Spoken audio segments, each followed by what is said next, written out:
গেছে 3টা দোকানের অর্ধেকটা, আর বাকি অর্ধেকটা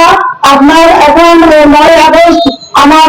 2024 সালে নিয়ে গেল আরেকটা দোকান। তাহলে 15 বছর আমি উদ্ধার করতে পারলাম না, তারপর যুবলীগের সাধারণ সম্পাদক এই পরিচয় দিয়ে এখন সে বিএনপির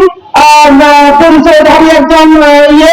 কোনো দল সন্ত্রাসী, কোন দল তো বলে নাই যে সে যে দল হোক না কেন, কোন দলের কমান বলে নাই মুক্তরাজ করতে ধ্বংসলীলাকে দেশকে আপনি আজকে ছাত্র আন্দোলন করে দেশকে পরিবর্তনের একটা দেশ বানাবে বলে যে অঙ্গীকার করেছেন, সেটা আমরা দেখতে চাই। আমরা সরকারের কাছে এটুকু চাই, আমরা ছাত্র রাজনীতির কাছে এটুকুই কামনা করি, এ সমস্ত দল বা সন্ত্রাসীদেরকে চিহ্নিত করে আপনারা আইনের আওতায় আনুন, আপনারা